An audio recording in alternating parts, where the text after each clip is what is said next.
ធ្វើដំណើរទៅណាក៏ដោយបូមទឹកដោះនៅតែបានអញ្ចឹងឲ្យតែម៉ាក់ដឹងពីវិធីងាយៗមួយនេះងាយមែនតើគ្រាន់តែមានជាមួយនឹងម៉ាស៊ីនបូមអត់ខ្សែពាក់នៅក្នុងអាដូចជាម៉ាក់ម៉ាមីមួយនេះបូមបានគ្រប់ទីកន្លែងប្រើចល័តម៉ាក់អត់ត្រូវការខ្សែអត់ត្រូវការដល់ភ្លើងរញ៉េរញ៉ៃសំខាន់អត់មានលោចេញក្រៅអាដូចជាម៉ាស៊ីនជំនាន់មុននោះទេម៉ាក់គឺគ្រាន់តែដាក់ចូលនៅក្នុងអាគឺបូមបានជាស្រេចពេលដែលបូមហើយម៉ាក់គ្រាន់តែផ្ទេរចូលជាមួយនឹងកែវថ្មរក្សាទឹកដោះបែបនេះរួចដាក់ចូលជាមួយនឹងកាបូបដែលមានជាមួយនឹងដុំតកក classic បែបនេះគឺអូខេតែម្ដងសម្ភារៈទាំងអស់នេះម៉ាក់អាចរកទិញបាននៅ page ដែលមានឈ្មោះថា Mami បើទិញតន់មាន promotion គឺថែមរហូតដល់ម៉ាស៊ីនកម្ដៅឬក៏កាបូប classic មួយភ្លាមតែម្ដង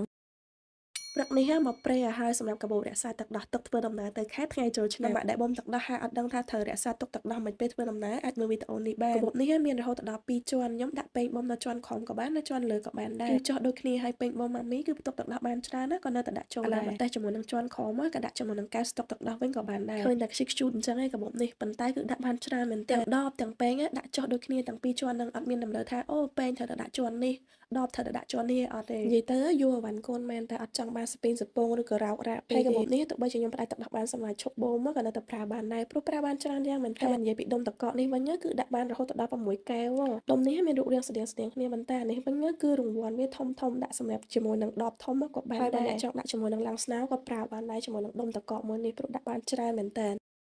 ប្រយ័ត្នថយទឹកដោះប្រយ័ត្នស្ទះដោះម៉ាក់ដែលបូមទឹកដោះឲ្យធ្វើដំណើរគួរណាស់ប្រយ័ត្នរឿងពីរនេះព្រោះថាម៉ាក់អាចនឹងរវល់ហើយនឹងរំលងការបូមទឹកដោះតែទឹកដោះរបស់យើងវាអត់ខ្វល់នោះទេម៉ាក់ឲ្យទៅដល់កាលវិភាគគឺវាត្រូវតែផលិតបែបនេះម៉ាក់អាចនឹងកាងអាចនឹងស្ទះដោះហើយបើសិនជាម៉ាក់អត់បានបូមតាមកាលវិភាគនោះមួយវិញទៀតបើសិនជាម៉ាក់អាសាតែបូមអត់ទៀងទាត់យូរទៅវាអាចនឹងថយទៅវិញព្រោះវាគិតថាយើងលែងសូវត្រូវការទឹកដោះអញ្ចឹងម៉ាក់អាចឆ្លៀតបូមបានណាគួរតែឆ្លៀតបូមទៅម៉ាក់ពេលដែលដល់ម៉ោងតែជាមួយនឹងម៉ាស៊ីនបូមទឹកដោះម៉ាក់ម៉ាមីមួយនេះជាប្រភេទអត់ខ្សែពាក់នៅក្នុងអាមានភាពងាយស្រួលមែនតើអាចបូមបានគ្រប់ពេលវេលាគ្រប់ទីកន្លែងអត់មានខ្សែអត់មានអីញ៉ៃញ៉ៃទេហើយគ្រាន់តែដាក់ចូលក្នុងអាគឺបូមបានហើយអញ្ចឹងអត់បារម្ភថាអូយើងខ្មាស់គេអត់មានកន្លែងបិទចិត្តយើងចាំទៅដល់ផ្ទះវិញចាំបូមនោះទេឱកាសចូលឆ្នាំនេះក៏នៅលក់ធម្មតាដែរអញ្ចឹងករណីដែលម៉ាក់មានតម្រូវការម៉ាស៊ីនបូមទឹកដោះអាចតាក់ទងបានទាន់ឥឡូវនេះក៏មានជាមួយនឹង promotion ពិសេសសម្រាប់ឱកាសចូលឆ្នាំនេះផងដែរសម្រាប់គ្នាយើងណាខ្លះថយទឹកដោះបន្ទាប់ពីធ្វើដំណើរមកពីចូលឆ្នាំវិញដោះកុំតដល់ភ័យម៉ាក់អាចអនុវត្តតាមកលឹះប្រហែលនេះដើម្បីបង្កើនទឹកដោះមកវិញបានជាធម្មតាទីមួយគឺតម្រូវមកបូមទឹកដោះឲ្យទៀងទាត់តាមកាលវិភាគឡើងវិញទោះបីជាទឹកដោះចេញតិចតួចឬក៏មិនចេញក៏ដោយព្រោះថាប្រកបដោយមូលហេតុដែលម៉ាក់ថយទឹកដោះកំឡុងពេលចូលឆ្នាំនេះដោយសារតែម៉ាក់អត់បានបូមទឹកដោះបានទៀងទាត់ដែរដោយសារតែការរវល់ក៏ដូចជាពេលធ្វើដំណើរជាដើម